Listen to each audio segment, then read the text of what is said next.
সুবহানাল্লাহ, আলহামদুলিল্লাহ, লা ইলাহা ইল্লাল্লাহ, আল্লাহু আকবার। পড়েন সুবহানাল্লাহ, আলহামদুলিল্লাহ, লা ইলাহা ইল্লাল্লাহ, আল্লাহু আকবার। এই চারটা জিকির হচ্ছে শ্রেষ্ঠ জিকির। শ্রেষ্ঠ তো শ্রেষ্ঠই তো পাইছেন, আর এদিক ওদিক তাকান কেন? পড়েন ইচ্ছা মতো। এই চারটা জিকির একসাথে মিলিয়েও পড়া যায়, আলাদা করেও পড়া যায়। আবার বিশ্বনবী বললেন, মিজানের পাল্লা ভারী করতে চাও, ফাআম্মা মান সাকুলাত মাওয়াজিনুহু ফাহুয়া ফি আইশাতির রাদিয়া। মিজানের পাল্লা যারা ভারী করতে চাও তারা দুইটা জিকির করবা, সুবহানাল্লাহি ওয়া বিহামদিহি, সুবহানাল্লাহিল আযীম। এই দুইটা শব্দ কালিমাতান হাবিবাতান ইলার রহমান, আল্লাহর কাছে খুব প্রিয়। সাকিলাতানি ফিল লিসান, এই জিহ্বার মধ্যে এই শব্দ দুইটা উচ্চারণে খুব সহজ, খুব পাতলা।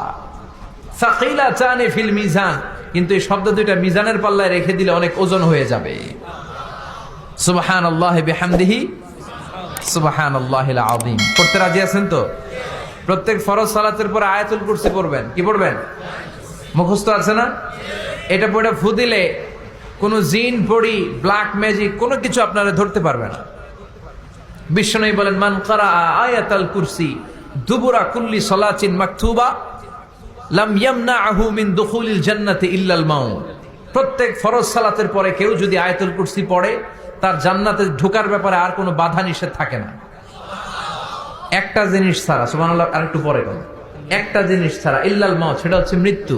লোকটা মরে না তাই জান্নাতে যায় না, মরলেই জান্নাতি। এবার সুবহানাল্লাহ। তাহলে প্রত্যেক ফরজ সালাতের পরে আয়াতুল কুরসির দরকার আছে না নাই? প্রত্যেক ফরজ সালাতের পরে সালাম ফিরিয়ে আওয়াজ করে পড়বেন আল্লাহু আকবার। 3 বার পড়বেন আস্তাগফিরুল্লাহ, আস্তাগফিরুল্লাহ, আস্তাগফিরুল্লাহ। সুবহানাল্লাহ 33 বার, আলহামদুলিল্লাহ 33 বার, আল্লাহু আকবার 34 বার। অথবা শেষে 3টা 33 বার পড়ে মিলাবেন লা ইলাহা ইল্লাল্লাহু ওয়াহদাহু লা শারীকা লাহুল মুলকু ওয়া লাহুল হামদু ওয়া হুয়া আলা কুল্লি শাইইন কাদির। আরেক বর্ণনা একটু বাড়ানো হয়েছে, ইউহয়ী ওয়া ইউমীত ওয়া হুয়া আলা কুল্লি শাইইন। এগুলো পড়ে না, কোত্থেকে কি হাবিজাবি পড়ে ঈমান নষ্ট করে। এজন্য মুমিন হবে, মুমিন they work smart, they don't work hard. মুমিন স্মার্টলি কাজ করে, মুমিন কষ্ট করে কাজ করে না। সুবহানাল্লাহ কবেন না? মুমিন সুযোগ খোঁজে, মুমিন কাজ করে smartly. They don't work hard, they work smart. They work smart, তারা স্মার্টলি কাজ করে। কাবা ঘরের 4টা কর্নার আছে। একটা কর্নারের নাম হচ্ছে রুকনুল হাজারিল আসওয়াদ, এটার নাম হচ্ছে ব্ল্যাক স্টোন কর্নার, যেখানে হাজরা আসওয়াদের পাথর আছে। এই পাথরটাতে চুমু দিলে জীবনের গুনাহ সব মাফ করে দেয় কে? এটা জান্নাতি পাথর।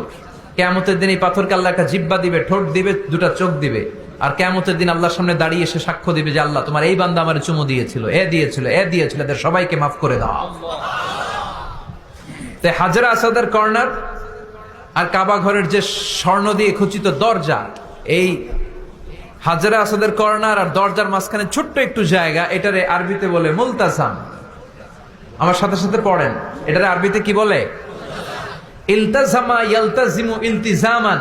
মুলতাজিম, মুলতাজাম মানে হচ্ছে যেটার সাথে লেগে থাকা হয় সব সময়। সাহাবারা এই জায়গাটার সাথে লেগে থাকতেন, পেট লাগিয়ে, গাল লাগিয়ে, চোখ লাগিয়ে, মুখ লাগিয়ে কাঁদতেন আর দোয়া করতেন। আর এই জায়গায় পেট লাগিয়ে, শরীর লাগিয়ে দোয়া করলে ওই দোয়া আল্লাহ ফিরিয়ে দেয় না। কিন্তু ওই জায়গায় দোয়া করার চান্সও এত সহজে পাওয়া যায় না, ধাক্কা ধাক্কি যুদ্ধ করতে হবে আপনারে। তো এক মাওলানা চান্স পাইছে ওইখানে, অনেক ধাক্কা ধাক্কি করে